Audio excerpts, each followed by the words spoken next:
nice sunny day. We have all the sounds around us. And technological potential and techno difficulties, so bear with us through the noise and any any glitches.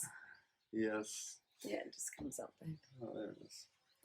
So we're discussing today around humility and integrity, and really these two foundational terms of the human experience I found in my own journey. When the moments where I can't find humility, it's usually not until I can find humility that I can actually find an area of growth, of transformation. And integrity, in my own background and coming from a government maritime world, everything was integrity. You have to have integrity, and I think there's certainly a place for that. So we're going to discuss into where humility and integrity can begin to infuse into our day-to-day life to create more spaciousness for love, to create more of a place where I can actually be with my partner, be with someone else, and honor and know my own value as a reflection of their own value, and whether their word is actually coming from a space of integrity. And inside of all that, see where humility has a great egg of transformation, of growth within it all. So for you, my love, what does humility mean for you? Well, first of all, I don't think that you can have integrity if you don't have humility, because humility is really what allows us to bow before life and bow before our practice and really be humble enough to let go of our resistances and our attachments to what life looks like, and surrender to the divine intelligence that's creating all of this and that's moving through all of existence.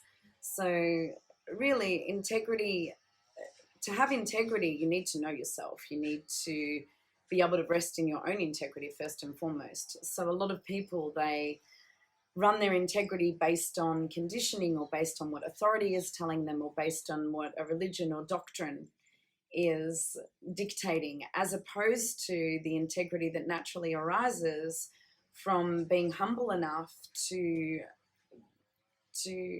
yeah, really go, okay, so how can I let go of control? How can I let go of being a victim? How can I let go of thinking that this situation is anything other than perfect, and go within to mind the heart and to connect to God? So in whatever situation is arising. So really, for me, humility is saying thank you, thank you to whatever's showing up. It's requiring a lot of people, their actions, their thoughts, the way that they relate is driven by what they can get, and that includes money, that includes security, that includes a relationship, or things looking a certain way that they want it to look. But really, when we're humbling ourselves before life is our teacher. We're surrendering, and we're going, okay, how can I this morning and every day commit to a practice which allows me to feel and see a bigger picture, where I'm not separate to anything that I'm experiencing. And from that space of humility arises an integrity, where we're so attuned to ourselves and connected to God that in our interactions, we are connected to our own integrity. We're connected to what is wanting to move through us. Mm. So I think that the more that if you want to know God, you have to know yourself. And once you know yourself, you know your own integrity, and then you can express that out into the world. And what I'm hearing you say a lot of is this place of actually letting go of control, beginning to sort of surrender into a bigger picture of it all. And, I know even in my own journey, the places where I'm most hesitant to let go of control is really the areas where I need to find more humility. I need to find more of this bowing to the mystery, to allow life to take its form within me. I think there's often this place of the mind that wants to have everything very organize, I'm going to be here, I'm going to do this is going to happen here, and then something arises. Even this morning I got a phone call, that it has a big change in terms of the trajectory of the next few months, and things that are happening back, in Los Angeles with my boat. And I could find this place of wanting to find upsetness, but also where's the humility? Where's the place where I can let go of control to see where the plan is guiding me? Where can I actually let go to allow life to move through me? And I love this connection to integrity, because that actually takes a deeper soul integrity to have that capacity. And it's easy to take this and be like, oh, I'm just going to let go of control and everything's going to be fine. But the process of showing up every day and trusting this body, trusting this temple to deliver and to awaken what needs to shift and to transform, so that the essence of your being gets to be shared and to be seen and to come forth into life more and more.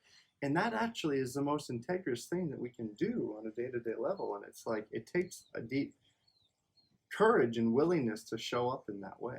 Mm. Yeah, and the key really is that when you're humble, you're learning. You're learning all the time. You're learning from life. So rather than a situation arising and you becoming a victim, you realize that you're at the center of your experience. You're creating that experience. So, what you probably have noticed when you're around someone who's humble, they're not defending themselves. They're not explaining. They're not trying to prove their case or be right anymore, because actually they're not needing to. They know themselves, and they can look within and take responsibility. So what that means is they're no longer having to explain and justify. They can listen to what life's showing them, listen to what others reflect to them, and simply be in this space of wonder and awe and really deep longing to unpack what the truth is. And once you're in that kind of seeker energy of wanting to unpack the deep longing within you and really get to know yourself and get to know God, then everything changes in that space. And again, integrity naturally arises. And what that looks like is that there's no more agenda. So as practitioners, as partners, as employees, as employers, whatever the case may be, it's easy to have agenda. It's easy to go, okay, what can I get from this situation? Can I get more money from this situation? Can I get sexual pleasure from this situation? Can I get validation from this situation? But when you have integrity, as a not the integrity that comes from conditioning, but the integrity that comes from your truth and from knowing yourself, actually agenda begins to fall away. And that same seeker that's going within to find the truth can relate to people from that seeking of truth place and help others to seek truth. So, I'm sure that anyone in the yoga or tantra community has heard about all the controversy around gurus, yoga gurus, tantra gurus taking advantage of their students. And this arose a question for me. I'm like, wow, some of these people have extreme humility and capacity to really bow before themselves and to bow before God. How it was like really, really confusing. But then if that bowing doesn't include sexual energy, if that bowing doesn't include really exploring your shadows, if that bowing doesn't have the capacity to reflect on what others are telling you instead of accusing them of being judgmental or blaming them or shaming them or becoming a victim, then really that's going to leak out in other ways. And you are going to still be wanting to be the savior, or you're going to take from others whatever Shakti or whatever sexuality or whatever emotion or whatever it is, mysticism that you're denying in yourself from another. And then of course, the financial gain aspect of it. So integrity and humility, where they meet in a place of true authenticity is in a person that sees everything as divine and can really own every little part of themselves. And when the longing to have lots of money, when the longing to make love to lots of beautiful women, when the longing to persecute, when the longing to be the star, whatever it is, to be successful, when all of those longings, you can get real with them, when you can get real with your desires, when you can get real with your shadows, yeah, it's a trip. And I used to come from a space of a lot of agenda in terms of I'm doing this for money or I'm doing this for validation. And the turning point certainly was for me when I established a very strong practice of, every morning dropping in and practicing self-inquiry. And every time there was a situation that created discomfort, going, okay, well, what is this showing me? What is that? What is this showing me? What is this showing me? Until eventually a lot of the bullshit fell away. A lot of the egoic controls fell away. A lot of the looking at others and blaming them for my experience fell away. And I was able to start, really having integrity with everything I did and showing up to be in love and service with a lot more integrity, with a lot more humility. And of course, I'm not perfect, but with age and with experience and with deep commitment to the practice of Tantra, integrity and humility are definitely virtues that have been strongly cultivated within my being and that I'm deeply grateful for. Yeah, and those that are listening, if you can reflect in a time where maybe you've questioned your own integrity or you've questioned the integrity of someone else, and often in that moment there are these very judgmental views and opinions and thoughts that become projecting out of your own being. And I can reflect times in my own journey, especially in the tantric field, where I would look at, a teacher or someone and really question the integrity of their actions at this point where it's like, especially when with greater awareness, with greater power, requires a little bit more greater responsibility. And that's not to negate the part of us that wants joy and the part of us that wants deeper connection. But it's this fine dance in between where you can begin to ask yourself the question of, if I'm to engage with this individual, if I'm to engage in this conversation, is the desire that I'm looking for, is the impact going to be more expansive and opening, or is it just really this narrow-minded place within me that's trying to get something from that situation? And these deeper inquiries and questions is really what begins to build a field of integrity. Because when I'm, with Chantelle or with friends, when I can trust into her capacity to choose what's truly best for her, but having an awareness of how it's also impacting me, then we can begin to dance in a field of deeper integrity. It's not to say like, I am sovereign, I'm going to choose whatever I want all the time, and that's beautiful, but we also have to recognize that how our actions or inactions affect others, because we do live in this reflective, embodied dance between a lot of different beings, and it's beautiful. We're always learning and growing. But especially, a lot of this conversation is coming for the practitioner manual that this amazing woman is writing right now, and I'm supporting her and editing her, around like, what does it take to really be a practitioner in this field, in this world? And one of the highest virtues is integrity. And you can look at integrity as a place of, I always know what to do, what's always right and what's always wrong, and that still can be gray. But the real truth comes in when you can ask yourself, if I am showing up in the fullness of my heart and the fullness of my being, the fullness of service, is me engaging in this way, is me supporting this client, supporting, doesn't even have to be a client, it can be a mother, father, brother, sister, whatever it is. Am I in the integrity of my own soul, of my own being, to really allow a deeper expansiveness of love to be present? And if that's the case, and you can recognize where trauma might be there, you can recognize where pain and suffering might be there, then through integrity, we can actually expand a little bit more. Through the choice of showing up in our sovereignty, in our capacity to love completely and deeply, I can trust her ability to know where her yes is. I can trust my ability to know where my yes is. And then we have more spaciousness to play. We have more spaciousness to be in the service of our soul. And when we do that, that's really where deeper healing happens. And everything that's outside of that framework has a way of distinguishing and folding and melting away. Mm. Hmm.